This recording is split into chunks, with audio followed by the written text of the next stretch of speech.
اعوذ باللہ من الشیطان الرجیم بسم اللہ الرحمن الرحیم۔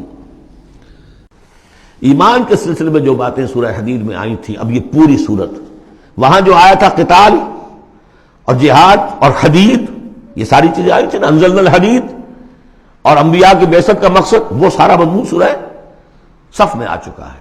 اس کے لیے کیسے انسان آئیں گے وہ سورہ جمعہ میں آ چکا ہے۔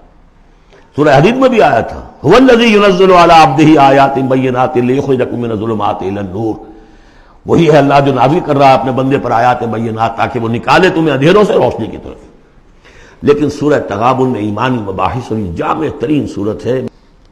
لیکن ایک بات یہ ہے کہ سورہ حدید کے بعد نمبر 2 میں سمجھتا ہوں کہ یہ سورہ مبارکہ بھی اللہ نے مجھے عطا کی، اس کے اسرار و رموز، اس کا نظم اس قدر واضح اللہ کے فضل و کرم سے ہے۔ آپ بھی نوٹ کر لیجئے، اس میں صرف اشارات ہو سکتے ہیں۔ 2 رکوع ہیں، 10 آیتیں اور 8 آیتیں۔ پہلے رکوع کی 10 آیتوں میں 7 آیتوں میں نریشن ہے ایمان کی، ایمان یہ ہے یہ ہے یہ ہے یہ ہے، اور 3 آیتوں میں بڑی زوردار دعوت ہے، پس لاؤ ایمان، مانو ان باتوں کو۔ دوسرے رکوع کی 8 آیتوں میں سے پہلے 3 میں ایمان کے ثمرات بیان ہوئے، پہلے 5 میں ایمان حقیقی اگر ہے تو اس کا یہ ثمرہ ہے، یہ ثمرہ ہے، یہ ثمرہ ہے۔ اس درخت میں اگر آم کا درخت صحت مند ہے تو آم لگتے ہیں کہ نہیں؟ تو ایمان کا درخت صحت مند ہے اگر، تو اس میں کوئی ثمرات لگیں گے، کوئی پھل لگیں گے کہ نہیں؟ یا ٹھنڈی ہے؟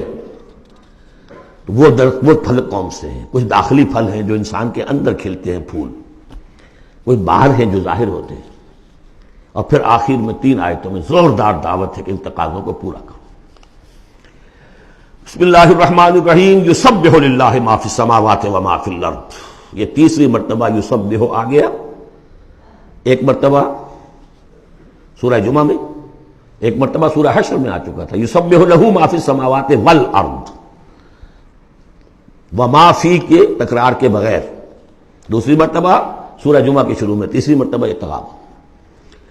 لہ الملک و لہ الحمد، اب یہ ساری چیزیں آ چکی ہیں سورہ حدید کے اندر۔ بادشاہی بھی اسی کی ہے، حمد بھی اسی کے لیے، وَهُوَ عَلَىٰ كُلِّ شَيْءٍ قَدِيرٌ، وہ ہر چیز پر قادر ہے۔ هُوَ الَّذِي خَلَقَكُمْ، اسی نے تمہیں بنایا ہے نا، فَمِنْكُمْ كَافِرٌ وَمِنْكُمْ مُؤْمِنٌ، تو کتنی عجیب بات ہے کہ تم میں سے کوئی مومن ہے کوئی کافر ہے۔ بنانے والا تو سب کا ایک ہے، سب کو مومن ہونا چاہیے، سب کو اس کا شکر گزار ہونا چاہیے، سب کو اس کے سامنے جھکنا چاہیے، لیکن واقعہ یہی ہے، هُوَ الَّذِي خَلَقَكُمْ، اس نے بنایا تم سب کو۔ فَمِنْكُمْ كَافِرٌ وَمِنْكُمْ مُؤْمِنٌ وَاللَّهُ بِمَا تَعْمَلُونَ بَصِيرٌ، اور جو کچھ تم کر رہے ہو اللہ دیکھ رہا ہے۔ اس میں بڑا ایک یوں سمجھیے کہ بڑی دھمکی ہے، اللہ دیکھ رہا ہے، یعنی یہ کہ جو بھی اس کی مخلوق میں سے اس کا کفر کرے پھر اس کے ساتھ وہ نمٹے گا اس سے۔ وَاللَّهُ بِمَا تَعْمَلُونَ بَصِيرٌ، ہم تمہیں دیکھ رہے ہیں، تمہاری حرکتیں ہماری نگاہ میں ہیں۔ کیا مطلب ہوتا ہے اس کا؟ خلق السماوات والارض بالحق، اس نے آسمان اور زمین پیدا کیے ہیں ایک پرپس کے ساتھ، باطل نہیں ہے یہ تخلیق، عبث نہیں ہے یہ تخلیق، حق کے ساتھ، با مقصد، با نتیجہ، اور خاص طور پر تم اس کی کریشن کا کلائمیکس، وَصَوَّرَكُمْ فَأَحْسَنَ صُوَرَكُمْ، اور تمہاری جو نقشہ کشی کی ہے تو کتنی عمدہ کی ہے۔ انسان کا جسم، اس کا اریکٹ پوسچر، پھر کس طریقے سے جو اس میں جنسیں بنائی گئی ہیں، کس قدر کامل ہم آہنگی ہوتی ہے، پھر چہرے پہ جو نقش و نگار ہے، ایک ایک چیز پر غور کرو۔ فَصَوَّرَكُمْ وَأَحْسَنَ صُوَرَكُمْ، بہترین صورت بنائی تمہاری۔ وَإِلَيْهِ الْمَصِيرُ، اسی کی طرف لوٹ کر بھی آنا ہے۔ یہ سب کچھ بنا کر ایسے نہیں چھوڑ دیا تمہیں، تم اتنی گھٹیا شے نہیں ہو کہ بس اٹھا کے پھینک دی، نہ کھلونا ہو کہ کھیلے اور بس اس کے بعد جی اگتا گیا۔ یہ ایک سیریس کریشن ہے، پرپس فل ہے، نتیجہ نکلے گا۔ اب دیکھیے ایک آیت میں جمع کیا ہے وہ تمام جو ایمانیات، ایمان بالعلم، علم خداوندی کا جو ایمان ہمارا ہونا چاہیے۔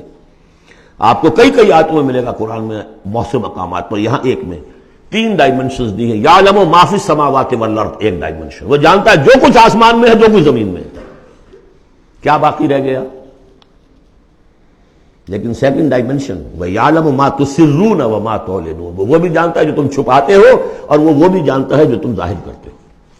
تیسری ڈائمنشن اور آئی، واللہ علیم بذات الصدور، سینوں کے اندر جو کچھ ہے وہ پنہاں ہے وہ بھی اللہ جانتا ہے۔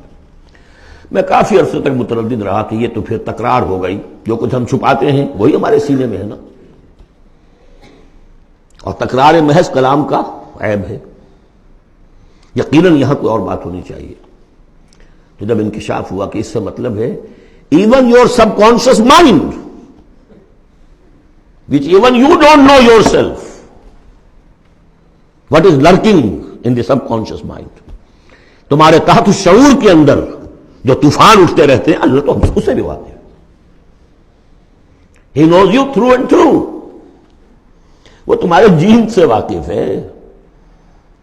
هو عالم بكم اذ انتم اجنۃ فی بطون امہاتکم، اپنی ماؤں کے پیٹ میں جنین کی شکل میں تھے، اللہ تب بھی جانتا تھا تمہیں۔ تو وہ تو تمہارے سب کانشیس مائنڈ، تم نہیں بات جانتے نہیں، تمہیں نہیں معلوم، تم بسا اوقات دھوکہ کھا جاتے ہو، تمہارا تحت الشعور جو ہے وہ تمہیں دھوکہ دیتا ہے، لیکن اللہ اس سے بھی واقف ہے۔ صدق اللہ العظیم۔